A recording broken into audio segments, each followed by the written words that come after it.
Hello, ladies and gentlemen, and welcome to the Coco McMillan Show. You may have seen her in Morocco, New York City, Los Angeles, California, Detroit, Philadelphia, Chicago, Las Vegas, Nevada. One of the background singers for Mickey Howard and the late, great Gerald Levert. Ladies and gentlemen, your host, the beautiful, the wonderful, the spectacular, Miss Coco McMillan.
Good evening, everyone. What's up? This is your girl, Coco McMillan from the Coco McMillan Show. We are so excited to have you today. Welcome to the show. This is a virtual talk show that we bring some amazing flavor to the virtual talk show circuit, featuring our national and our local recorded artists, musicians, business owners, social media guru, physical and health awareness. This is where we make it happen.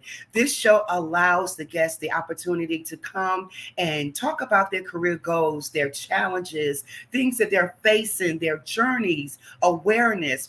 This show is designed just for you. If you want to be a part of the Coco McMillan Show, please contact me at cocomcmillanmusic@gmail.com, or you can reach me on any of the social media platforms. That's Facebook, LinkedIn, Instagram, TikTok, all of that good stuff. Reach out to me. Let the girl know that you want to be a part of the show, and we will make it happen.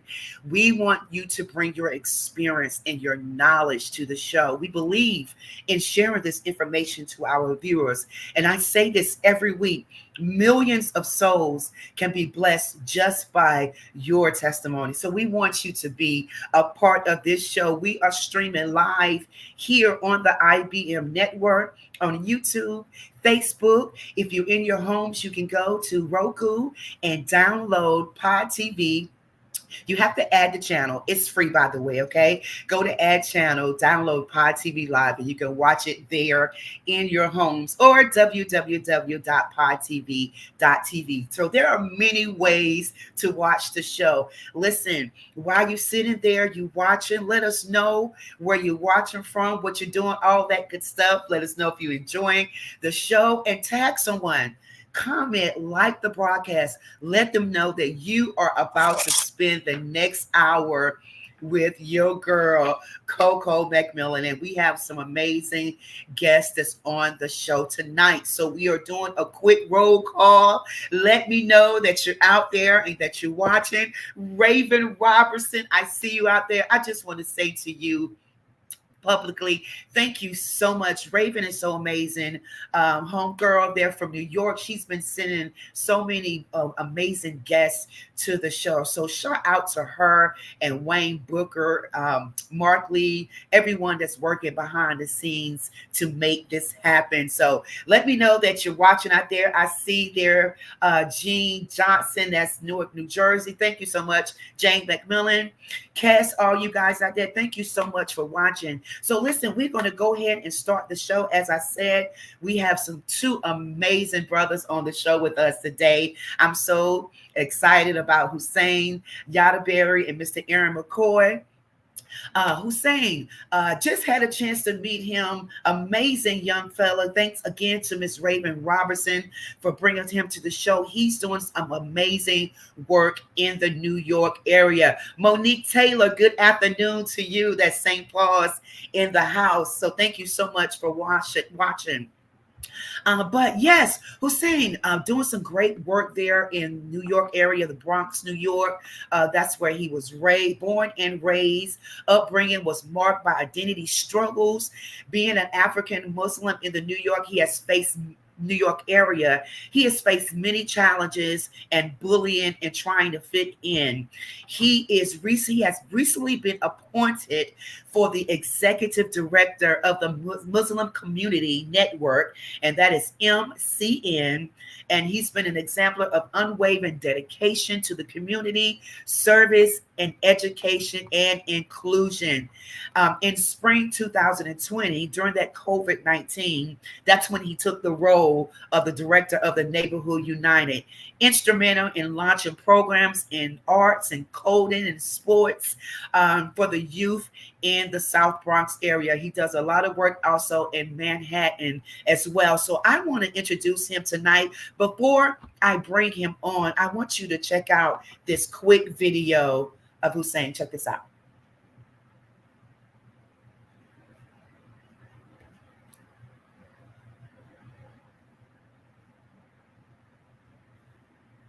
I guess while Mark is getting that video ready, the other thing I wanted to say too about Hussein, I was, just reading his bio, and some of the things that he's doing, even for the community in the youth is absolutely amazing. His profound dedication is to service and passion for the community development. It's also to make an impact for MCN. His journey serves as inspiration as those striving for a better future, reinforcing the transformative power of education and the importance of nurturing one's history. I love that about him. So, Mark, if we don't have the video ready, can we go ahead and bring Hussein on, please? Welcome to the show.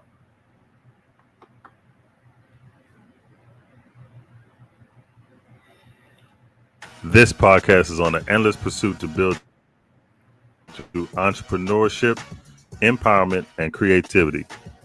Through thought-provoking content and a fearlessness to dive into untouched topics with an undeniable dedication to highlighting others who are often overlooked. This is Deep Conversations. Stay tuned for Deep Conversation Podcast. Welcome to Deep Conversations Podcast. Today, I am blessed here to have Hussein Yadaberry. Yes. Hussein Yadaberry, and it's for me. This is special for me because this is a different avenue that that a lot of people they don't. There's a lot of things that's going on, a lot of narratives in the Muslim community, and I'm glad to have you on. That you can set the record straight and things that we can talk about and things that you've been through. So for people who don't know who you are, I want to start from the beginning with your childhood and just explain a little bit about what you can remember from that. Oh man, thanks for having me. Hussein Yadaberry, I'm a Bronx kid, man. I was born in Harlem Hospital. Spent a couple days there, but I'm a Bronx kid through and through. I grew up in the Tremont section of the Bronx. Actually spent six years in the Tremont section of the Bronx. Born to Gambian parents. The Gambia is like one of the smallest countries in the world, I guess. It's the smallest country in mainland Africa for sure. Small population, about 3 million. But my parents decided to immigrate to the United States just because of opportunity. All right. My dad came here in 87. My mom followed him in 91. They left 4 children in Gambia. So my older siblings were all born back home in Gambia. I was the first child of theirs in the United States. So, that comes with a lot of pressure. It's like they're first to be born in a westernized world, get that free education and all of those things in order to make it to college. But my childhood was good, man. It was, I grew up in a home where I got to learn about my culture. Like I said, my dad came maybe 5 years before I was born. So my native language of Soninke, that was what I learned first before I learned English. So when I actually started school in kindergarten, I was in ESL. English was my second language, even though I was born in the United States. I spoke to my parents in Soninke. All the friends I had in my building and community spoke Soninke. So I really got a chance to learn the language fluently. I got a chance to learn more about the culture. My dad would I'm Muslim, so my dad would take me to mosque all the time with him. I would go to the mosque. I would go pray in the mosque with him. I would learn how to read the Quran.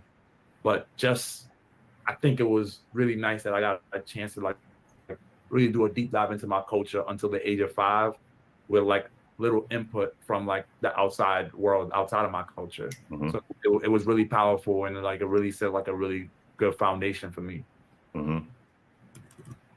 Wow, amazing. Help me please welcome my guest, Mr. Yadaberry.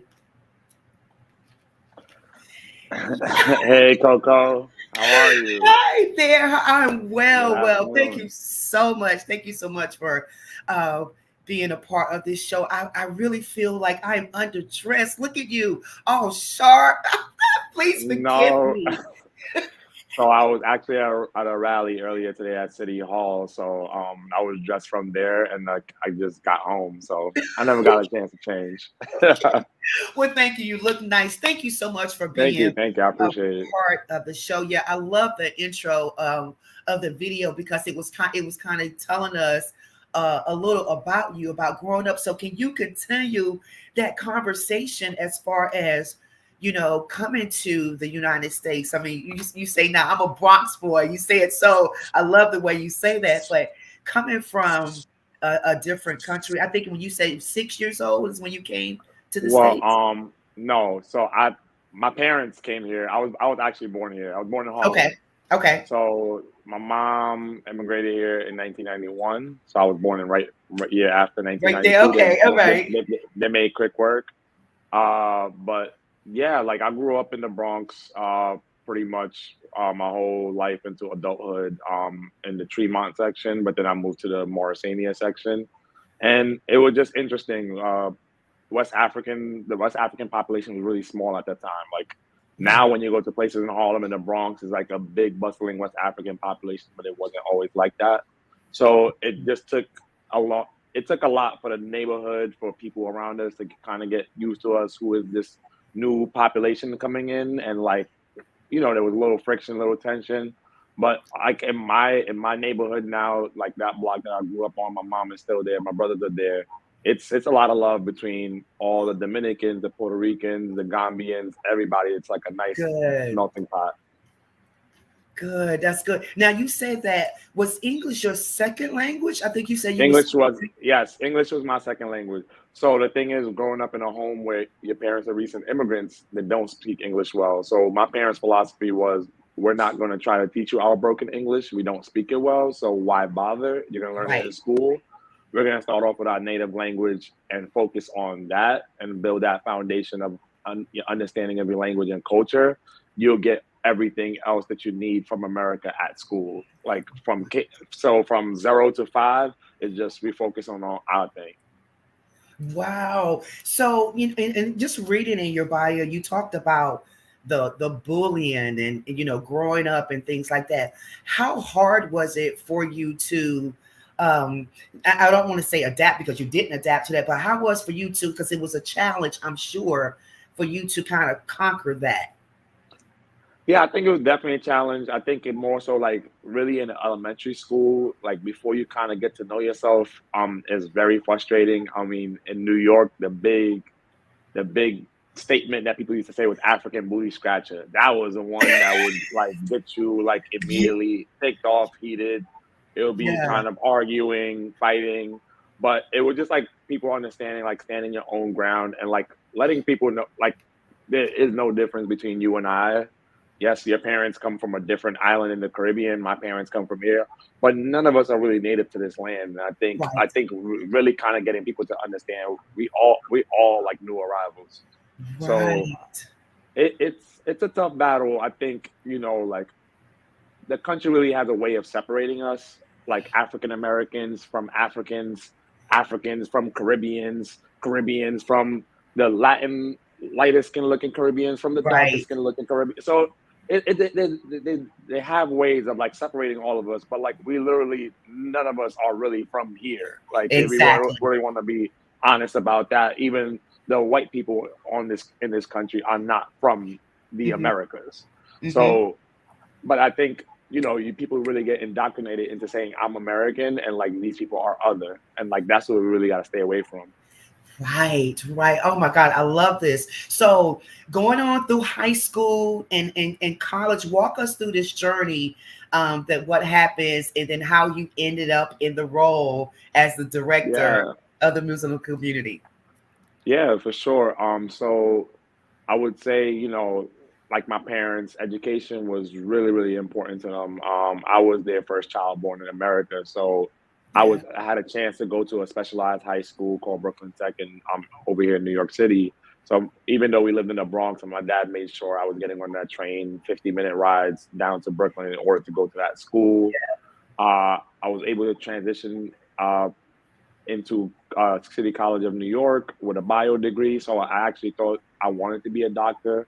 I feel like that was actually my parents' dream for me to be a doctor. Every African loves either a doctor's son or like a lawyer's son. Right. But I actually didn't know what I wanted to do. So I kind of went down with the path because I really hadn't made my mind up. I really kind of didn't figure it out. I think that's something within our community is sometimes missing, is like kind of getting those chances to do different things in high school, do different things in middle school, find out what you like. So I never really got that chance.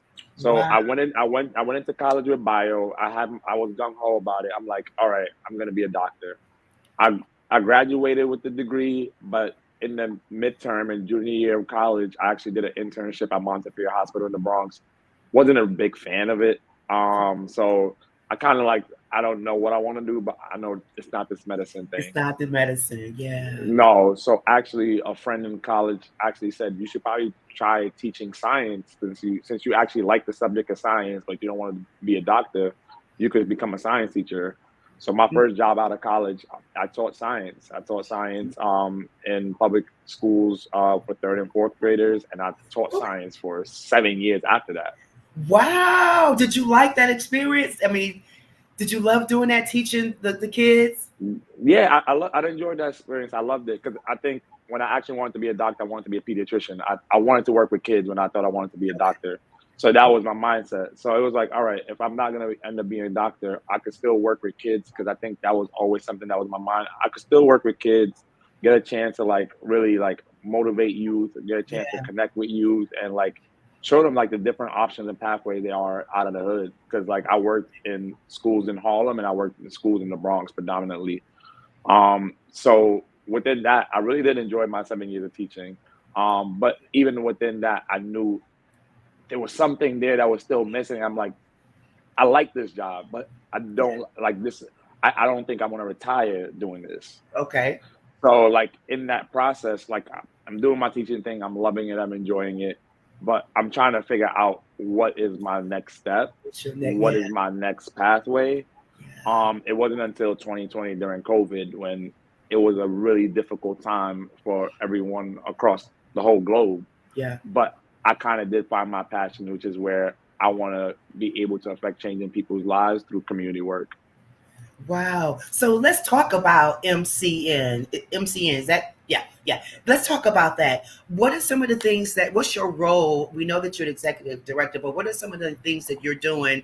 And what have you seen since 2020 to now 2024 that it has developed and progress and that you're proud to say that you accomplished?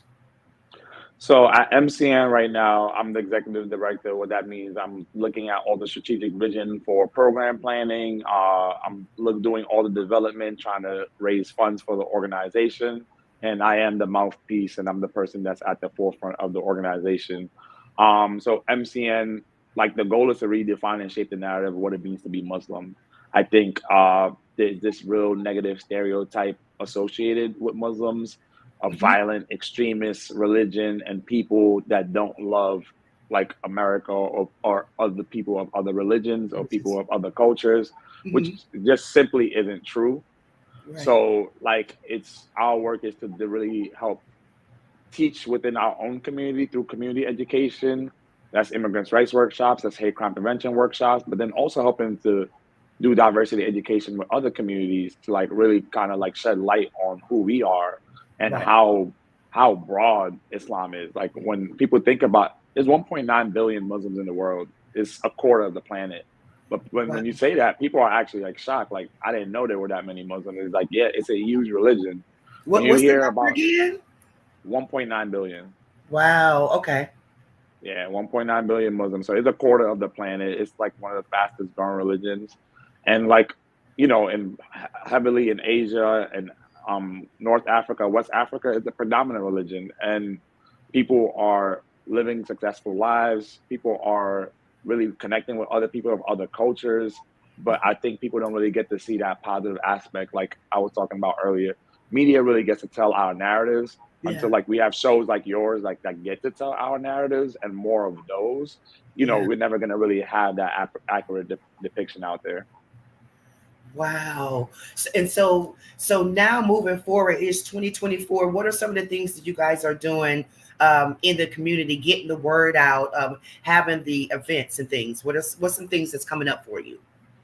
Yeah, like this year, we're just kind of focused on continuing to do more ESL programming. So New York has a large influx of West African migrants. Okay. Trying to do English as a second language programming for all those migrant groups and like just really expand that programming that we have.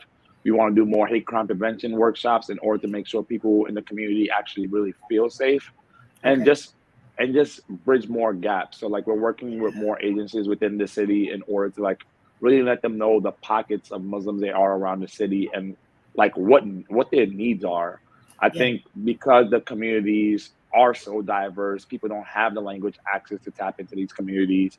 Our organization kind of acts like as that conduit in order to say, hey, there's this community in the Bronx or there's this community in Queens, and this is what they need. We need to bring you here so you could connect directly with them We'll Right. help you do the translation. You don't even have to worry about that. But they need to directly communicate with you. It's beyond just a nonprofit organization helping them. They want to talk to the city. They help Right. elect you. They are tax-paying citizens, but there's just an access gap. So like we help bridge that. I love that. I love that. Say so. I know that you said you have the office in. I think you said you work in have an office in Manhattan. Manhattan as well, but you're in the Bronx.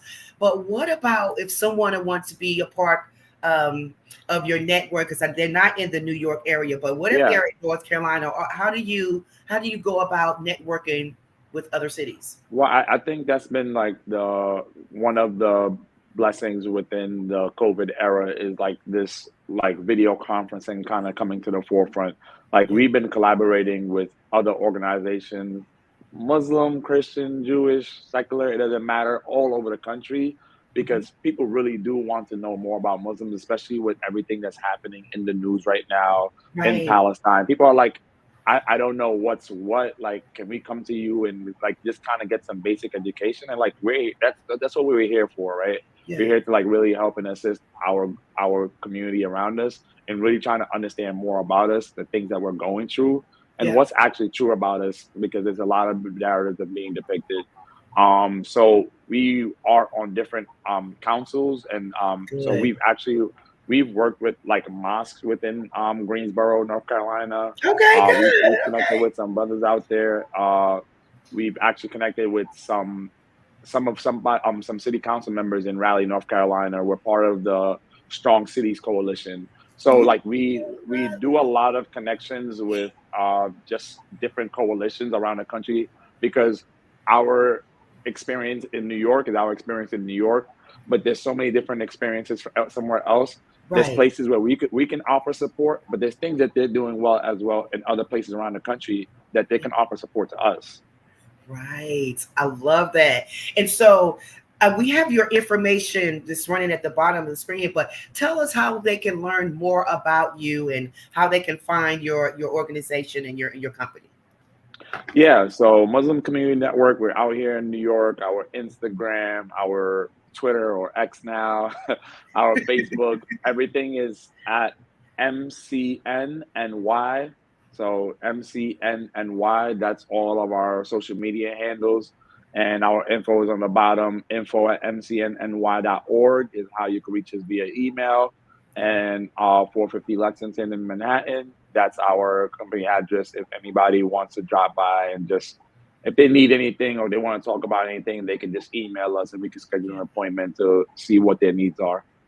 Yes. And what is your staff made up of? I mean, how is it built? What's your Oh staff? yeah, like Yeah, talk so about your team. yeah, our team is diverse. So we have South Asian staff members from Pakistan and Bangladesh. We have West African staff members, Senegal and Gambia. We even have a Mexican Muslim on staff, Ariana. So like it's like very diverse Yeah. all throughout our board. We have an African American board member. We have a Caucasian Muslim board member from out in Southeast Europe. We have Southeast Asian board members. We have Yemeni board members. So it is that mosaic of what it means to be Muslim. There's Muslims all over the world. So like we try to make sure our team really shows that. Yes, I love it. And what would you say to anyone that's listening today that you would like to say to the community or to invite them to learn more about the Muslim Community Network? I think even beyond learning about us, I think just be open minded to learning more about people from other cultures, other religions. Like, yes, we specifically focus on the Muslim community, but just any community that's around you, learn more about them. Like, try to understand them. Don't Yeah, just take in what you like listen to through media. Like if there's a synagogue around you, there's a church around you, there's a you know there's a temple around you, there's a mosque around yeah, you. Try to see if you can connect with somebody. Try to visit. Try to see some of their services because at the end of the day, faith is a beautiful thing, yeah, and just kind of connecting with people of other faith, like you just kind of see some practices that they have that are really beautiful that you can apply to your own life. And like yeah. none of us are really different. Like yes, the way we practice religion are different, but the things that we want for our families are all the same things. We want prosperity. We want success. We want safety for our Yes. families. That's all we want. I love that. And I'm so glad you said that because it just reminded me when you said learn about the community, learn about the culture. It reminded me when I spend a lot of time in Morocco, in Casablanca, it's a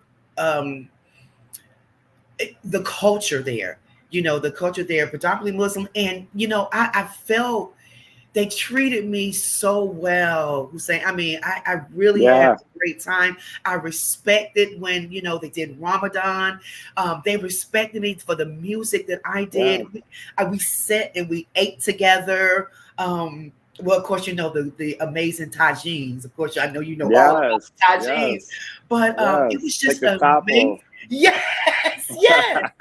Yes, but it was just amazing to learn about the culture and what I did. And what they really respected me about was I learned a little Arabic. I learned French, in order to be able to communicate, to get around, to eat, number one, to get around the country. But when you actually live amongst the locals and experience the culture of it was so amazing. And that's where I really learned how to relax. Because, here in the States, we busy. But there, it's, just calmness and nothing's in a hurry, or, everything is just low key, and they really enjoy family. So when you said that, it really took me back to Morocco, and I'm just admiring their culture. I mean, that's so real. And I think until you do that and really integrate and immerse yourself within other cultures, it's kind of really hard to understand like just how loving and how connected you really are. Like like the differences really become smaller between cultures once you kind of really get to know other people. And I think we take it for granted, but there's so many different cultures in the United States. Like we do have access to all these different cultures, but sometimes there's something that we may have heard that kind of keeps us away from kind of really, and we become standoffish. But we gotta try to break that down and say, you know what, I'm gonna try something new. I'm gonna go to a new restaurant. Maybe tomorrow I'm gonna go to a Turkish restaurant, or I'm gonna go to a Korean restaurant. And that food is a food, like you were talking about. It's a way to kind of really a gateway into culture. Exactly. And food, everyone is listening, food is the way to your soul. So food is the way to your soul. So this has been great. Thank you, Hussein, for the information, because again, knowledge is everything. Wisdom is key, and we learn about each other, whether it's culture, whether it's religion, whether it's family. It's all at the end of the day, we all one. You understand? We're all one. So thank you for sharing that information. But one last question for you. I'm just kind of going to throw you off right here. You're not expecting this question. Okay. But what is it that's something, I know that you're working, constantly doing things in the community, but what is this something that you enjoy doing that nobody knows that you do outside of your work? What do I enjoy doing? I'm trying to think. That's it. That means he's working, guys. That means he's work. I work a lot, but you like sports or? I like to run, but people do know that. I'm trying to think of things that people don't know about me. Okay. I'll find myself randomly cleaning in moments. Like I'll like turn into a cleaning mode, and I'll watch I'll throw on a YouTube video or a podcast, and I'll clean. Okay. I don't know, and it's like there is no consistency. There is no kind of, but I do actually enjoy it once I actually get to it, and I have to do it on my own time period. But it's just like the nature of it. It just like you kind of get to forget about things, because you give yourself new work that has nothing to do with all the different things, dealing with people, and just dealing with your own home. Right. And you can break away from that, and then the music kind of calms your spirit, takes you to gets you. This is my sanctuary. Their sanctuary. Right. Well, thank you so much for coming to the show, man, sharing this knowledge. We want to make sure we have you back on the show and everything. So, much favor to you. As you see, all our viewers out there, his information is at the bottom of the screen. If you want to get in touch with him, connect with him, learn more about him and what he's doing, just please make sure you reach out to him and support. Send him some encouraging words. And also donations to your, do you want to give that information if someone wants to donate? Yes, once you go to mcnny.org, you'll see a donate button on the top right-hand corner of the webpage. mcnny.org is on the bottom of your screen. But once you go up there, you'll see a donate button. Just run it up. Let's run it up. Let's run it up. Thank you so much. Thank you. Thank you so much for joining us today. Much favor to you. God bless you. And we will definitely be back in touch with you soon. All right. Thank you so much. God bless you. If you're ever in New York and you want some African food, let me know. I think it's a Ghanaian restaurant, Senegalese restaurant. I got you, Coco. Listen. You said the magic word. I will be coming in a couple of months. I'm going to make sure that, listen, and that's one thing. Okay, I'm going to let you go. But that's one thing. When I was over there in Africa, some of the from Senegal, some of my people there was from Senegal. Yes. You already know what I'm going to say. The chicken, it was the real chicken. It's not chicken, chicken yassa. Yeah. Oh my God. You know it. Just when you come to New York, text Raven, let Raven know. Like we'll definitely do it up. We'll get you some chebujan and chicken yassa. Yes, that's what I'm talking about. I love it. Thank you so much, Hussein. Thank you so much. All right. Thank you so much. Thank you. All right. All right. Take care. You too. You too. Bye.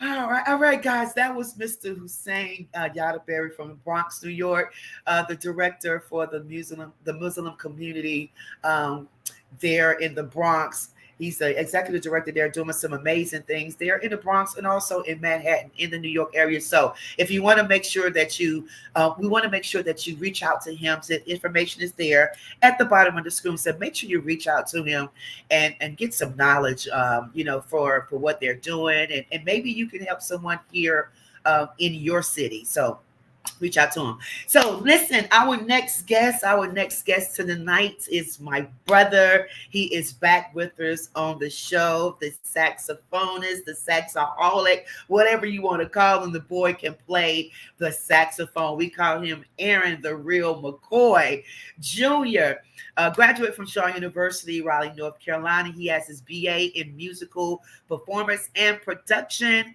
and concentrated in alto saxophone. Born in Norfolk, Virginia, started playing at the age of 9 years old. He performed with Yolanda Adams.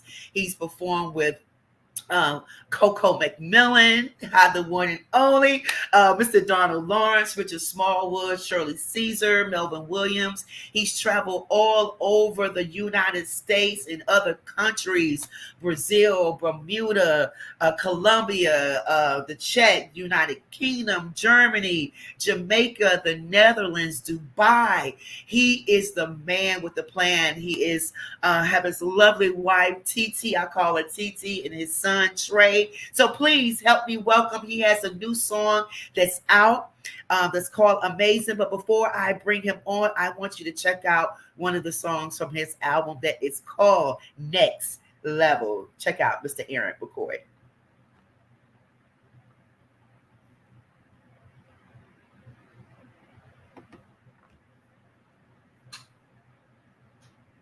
Okay, so Mark, you said Amazing is up. Okay, I wanted to do Next Level, but whatever you have, let's bring it on, and so we can bring up Mr. Aaron.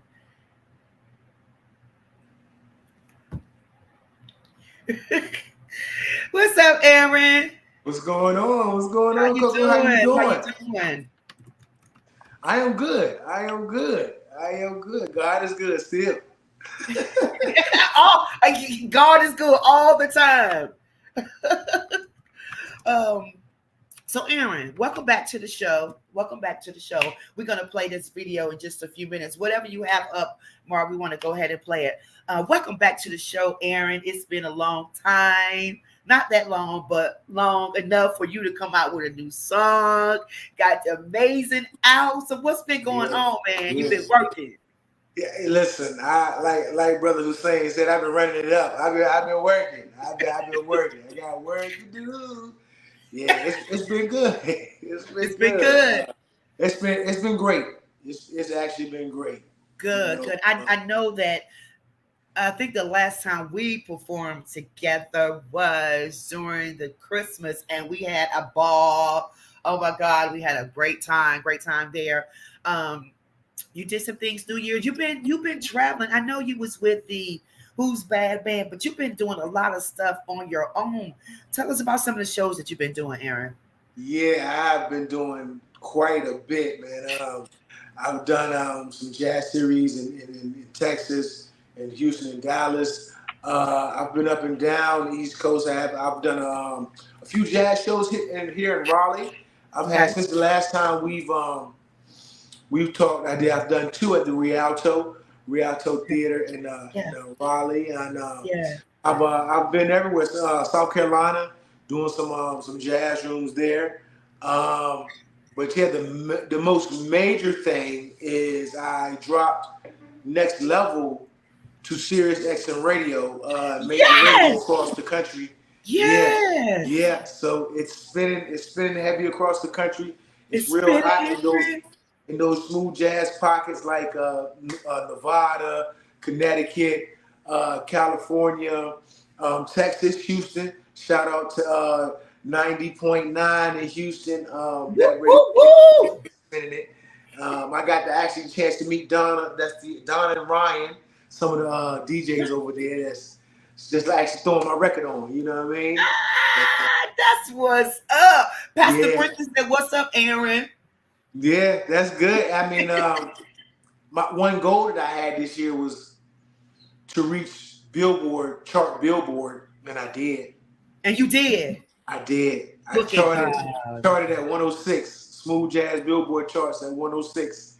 So and still climbing. Still So climbing. still We, climbing. So we going up. yeah, we We knew it going was gonna up. happen, man. And I remember you talking about it when we did the concert over at Pastor Brinkley's church, and he's on, by the way, too, Aaron. What's going on, Pastor Brinkley? Listen, This is love, yeah, yeah. We we'll talked put a about staple it. right there. We'll talk about that. Put a staple right there. Right, right. We talked about it then, and we seen it manifest. We We did. seen it We did. manifest. We did. Oh my We did. God, We did. Aaron. Listen, let me tell you one thing about you, man. Ever since I've known you, you've been hustling, you've been grinding, and your dedication. Your dedication is absolutely amazing. I just want to let you know that from all these years, I'm so proud of you because I've watched you just blossom. You understand what I'm saying? I've watched you blossom, and it's so much that's getting ready to. I'm about to speak it. I'm about to speak it into you. It's so much that's getting ready to happen that's even going to blow your mind. All those things that you've been praying for, that you've been asking God for, it's getting ready to happen. So I want to encourage you tonight to don't worry about who's not doing what they supposed to do. You understand what I'm saying? Who's not supporting like they supposed to. It's all right. It's all good because those are the people that got to kind of move out the way and clear the path so you can walk down the path. Because sometimes those people kind of get in the way. So I know, I know that we depend on that because it's supposed to be, you got my back. But I just saw something when I'm sitting here looking at you with that pink on or salmon, however, whatever, that God is getting ready to raise up things even in front of your frenemies. Friend and enemies, frenemies, okay? Yeah, I did. Yeah, Because of your dedication. So I just want you to just thank God in advance. You understand what I'm saying? Thank God in advance because it's getting ready to set off. I mean, you think now, Aaron, people booking you, it's like TT, honey, I'm sorry, boo. It's gonna be hard for TT because the phone is gonna be ringing, where you're gonna have to turn down people. And I want you to be proud of those moments, Aaron. A lot of times when your success is going, people want you to feel a certain kind of way, like you don't deserve that. You deserve it. I appreciate that. You earn that. You work for that. You prayed for all of that. Yeah. So I wanted to just throw that in there. Lord, thank you, Lord. But I didn't know where that was coming from, but I had to throw that in there to you to encourage you to get ready for something that's getting ready to happen. But I want to play Amazing. I want you to set this song up for us, Aaron. Tell us what this song is about. What were you thinking when you were playing the song, and just what it means to you? Well, this song, Amazing, it came about after we had actually constructed next level. Even with that song, a lot of people think just when you're being creative and you putting your heart and soul into stuff, Right. It's work as well. And I shot the song to some record promoters, and I mean, Coco, you know the process where you need this or you need that or this, Yeah. or it's good or whatever happens. I went through it all, and set it up, dropped the song, and from the experience behind the scenes that I had with that single, it sparked Amazing because so it's a formula to everything. Right. And so once I learned the formula, I said, okay, this is how you do it. This is what goes on this side. Right. Now I understand. Mm-hmm. Let me regroup.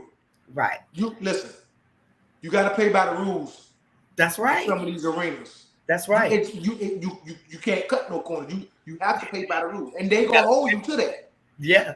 And so I said, okay, well, let me see what we can cook up. We cooked something up, and it was feeling good, and wow, it actually sparked another tune that I got with Darnell Taylor, showcase Darnell Taylor, Brian Cobuson's guitarist, okay, jazz artist as well from the area, great guy. It sparked some things, and Next Level went to hit the charts. Now I got Amazing, that's running up. Woo. The next phase 2 is coming after that, and so I got stuff in the chamber, and it's not even what I planned out to do. It's just how it ended up. Yes, yeah. That's God's plan. Yeah, that's His plan. And then how you said, this was destined. It was His will, because what you just spoke is crazy. Because I just had this conversation with TT. I said, man, I got some homies that they my dogs, but I ain't seen them at night. They don't. I can call bro and say, bro, look, I'm putting you on the guest list. You ain't got to spend no money. You backstage with me. All you got to do is show up. Yeah. Someone won't even do that. Well, but the guy that I just met a month ago, I can call and say, hey, man, come hang out with me. You know what he going to say? He say, man, I'm going to come hang out with you, but I'm going to buy a ticket. Right. And I'm going to come through the front door, and I'm going to see you after the show, and then we going to hang out. Right. I just met this guy. My homie don't even do that. Yeah. It's sad, man. It hurts. It hurts. It hurts. But that's why I'm glad that we serve a God that we look to, that we draw our strength from, and give us that peace. Because if we didn't, you just don't know where you would be. And so many people lose because they depend on these people for their support or for confirmation about things. But you still doing it. You understand? And that's why it's so amazing. I love the name of the song. That's why God is so amazing, because He gonna do it. Regardless, what's for you is for you. It's just like they gonna miss out. Exactly. But believe me, when it hits, when you at that next level, that top level, here they come. They're back. They don't want to walk with you through the process. Mm-hmm. They want to be standing beside you when the process finishes. No. Sure. Oh, sorry. That's real. That's real emotion. Right. That's real. You want people to feel real emotion. That's real. Right.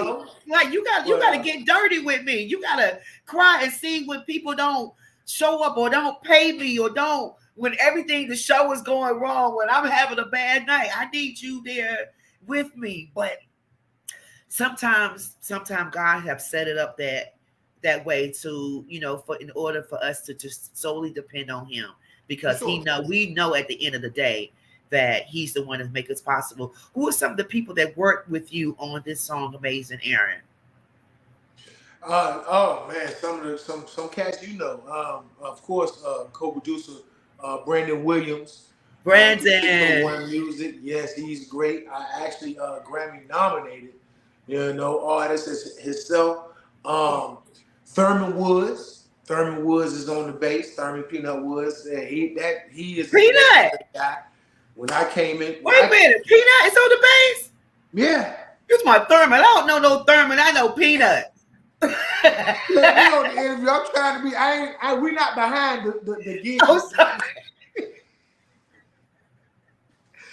I'm trying to be correct on the interview again to get a real name. Yeah, I ain't get boo with them. I'm sorry. But okay, Thurman Woods. Who else heard? Yeah, Thurman Woods, Demetrius Everett, Meet Everett is on the drums. So yeah, and JC Martin on the guitar. And okay. It's amazing. It's amazing. Well, we get ready to hear a little bit of it. Mark, can we hear a little bit of Amazing? Aaron, go ahead and set the song up. All right, ladies and gentlemen, the latest single that has dropped from Aaron McCoy, Saxaholic One. You can find it on any and every streaming platform right now. Make sure you go stream it right now. The song is titled Amazing. Hope you enjoy it. Woo, here we go.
Yeah. I got to air it. Do I have it, Aaron?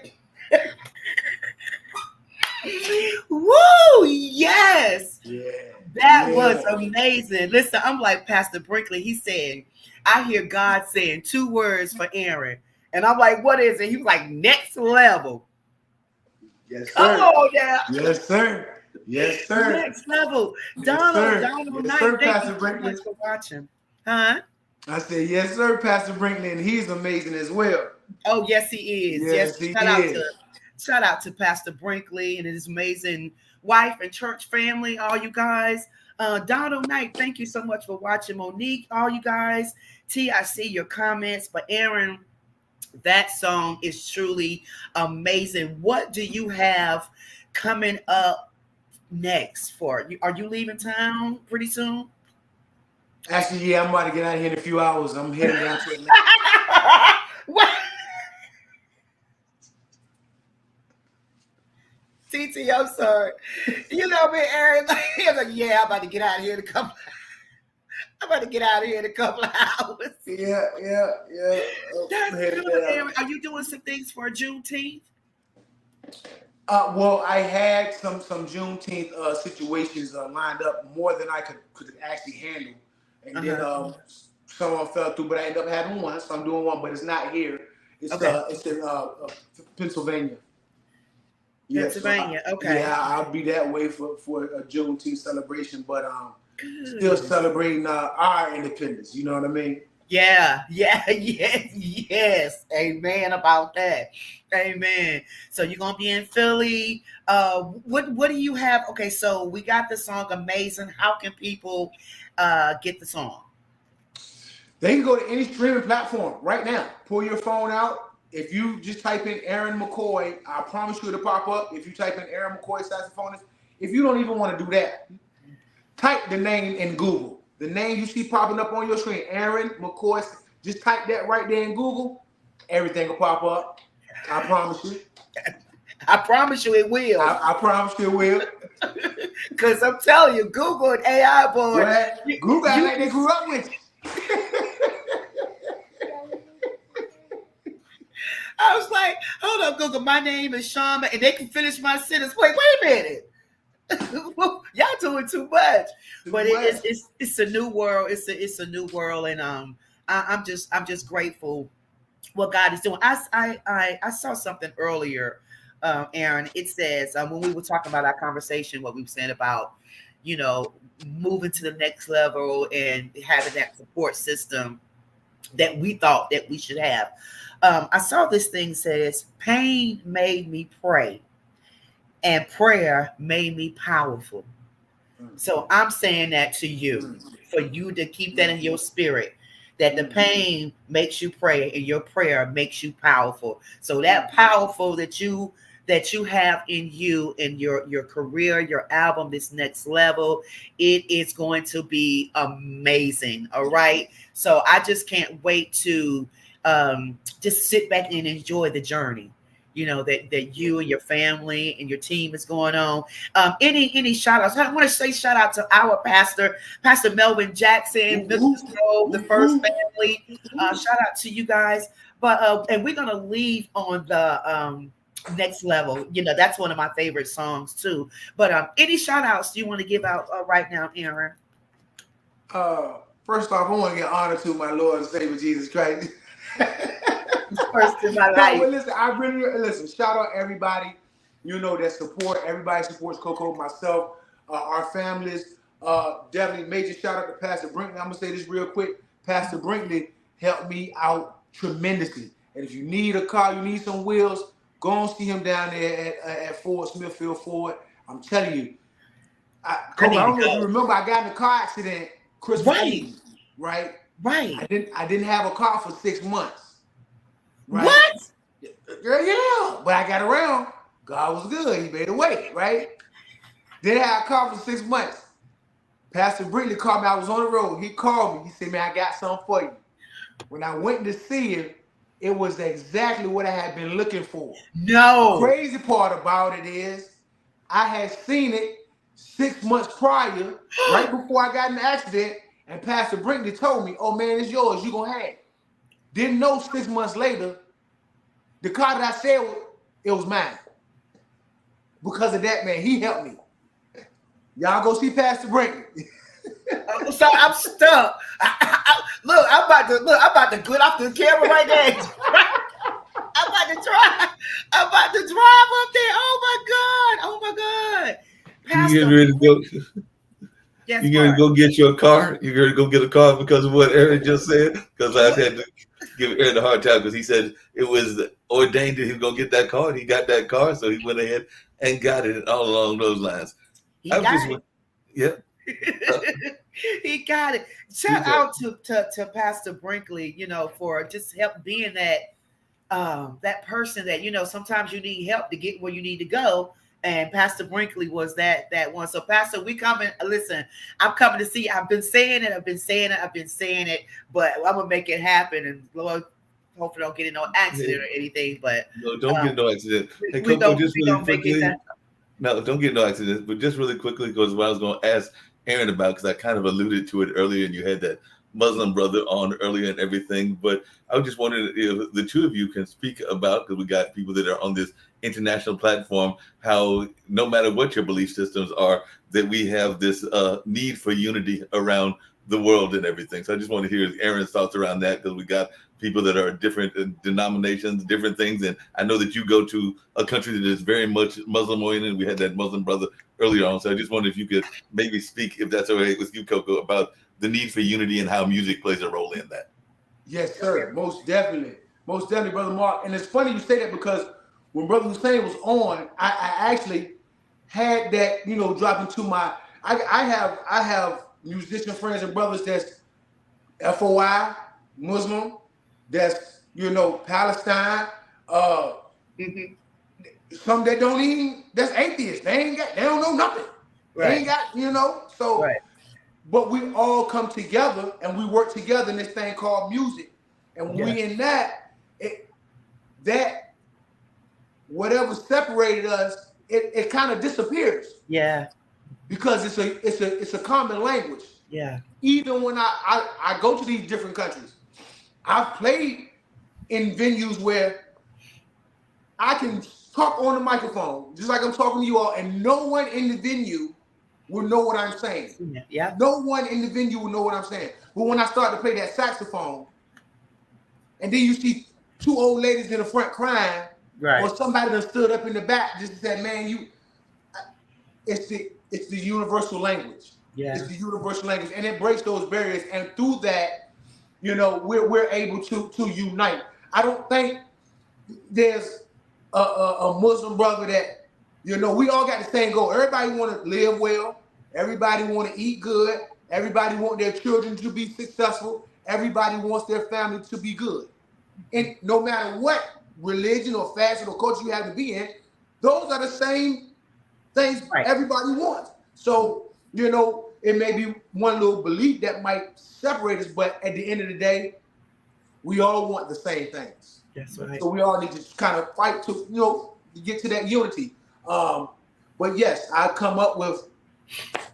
Listen, it'll surprise you on some of the ones that, because it's an array. Like I said, from the atheist, the one that don't believe in nothing to day to day, that they wake themselves up and they doing everything that they doing, to the one that believes in astrology and many different gods and whatever. So it's an array, but music does bring us together. Bring us together, and it doesn't even matter what's going on. There's probably some people that are even folks, fans of both Biden and Trump, that are listening to your music and are enjoying your music. Yeah. Brother Mark, you'll be surprised. I did a show, and I'm gonna be quiet. I did a show where this was back when Trump was president. They had Trump. They was rallying for Trump outside the venue. Then they had some other ones that was, because Biden was getting ready to come, right? They was outside, they were doing their thing. But everybody bought their ticket. When they came in that venue, everybody had the same good time. Yeah. Now, just outside the door, y'all was at each other's throat. Right. Y'all came in here, y'all had. So that just shows me it can happen. Yeah. Yeah. It can happen. It can happen. Yeah, it can. And I'm a firm believer of that. Especially with music, as you said, music it doesn't matter of the race, the gender, the culture. Music brings everyone together. We may not speak the same language, but when you hear music, they may not even understand what you singing, but they feel it's the feeling, the feeling of music. And I think, God, even for the creation for that, because people always trying to separate us. At the end of the day, if we cut ourselves, we have the same blood. Yes, I was ma'am. excited. The same blood. So, yeah, I'm grateful. I'm grateful. Even in our journey, that God has allowed people putting different people, race and genders, in our circle, because we learn from that. You Yes. understand, and we can add it Yes. to what we're doing and bring Yes. everyone together. And I think that's what the nation is needing today. And I truly believe with amazing and the next level, it's gonna close that gap that we've Yes. been having. You understand what I'm Yes. saying? So Yes, ma'am. I am grateful. Any other final words, Aaron, before we go out with next level? No, ma'am. Listen, I appreciate you for sharing your platform with me and Always. doing, letting your people view me and me coming on. I really appreciate it. We got some work to do. Me and Got you, we going over to Pastor Brinkley's again this year. So, folks, I'm telling y'all now, me and Coco gonna be there. So you might as well get your ticket, because I got some more folks coming with me. Pastor Brinkley don't even know that part, but we going on do that again. And we got some Woo! inspirational music coming up. Coco, myself, Mike Georges. We gonna be doing some stuff this summer. I got some stuff lined up. Just make sure y'all stay tuned. It's coming. You know Mike crazy, right? Mike was on the Come show on. the other day. Oh my God, he is That's my hilarious. boy. But the boy can sing, okay? He got the vocals and the personality. So I just thank God for the circle. The circle. You know what I'm saying? For The sure. circle For that sure. God got us in, man. So Aaron, we love you, man. Love you, TT, Trey. All you guys, thank you so much for watching. We're gonna leave you tonight with Next Level. That's also on Aaron's album. Make sure you support him. You see his information at the bottom. Trey. Hey, Trey. Woo, I love you. Want to say something, Trey? What you want to say? What you want to say? I want to say, give me one more shout out to this dude. Thank you, son. I appreciate We gonna it. give one more shout out to that dude, his dad. Y'all gonna see Trey out here doing an interview by himself and playing them drums. The boy is boy. Okay, Yes, ma'am. that's all I'm saying. Just watch out for Trey. All the drummers out there, watch out from Trey. I'm telling Cass, I you. love you, girl. Thank you so much for your support. So we love you guys, as we say to you every week. Trust in the Lord with all thy heart, lean not to thy own understanding, but in all thy ways acknowledge him, and he will direct your paths. I love you, Aaron. Thank you guys so much for watching. Mark, Kimberly working behind the scenes, Wayne and Raven, Husan, thank you so much. Thank you so much for joining the show. We're leaving you tonight with Next Level by Mr. Aaron McCoy. Go ahead and take us out with it, Aaron. All right, ladies and gentlemen, here it is. Next level. Say next level. Next level. Next Level.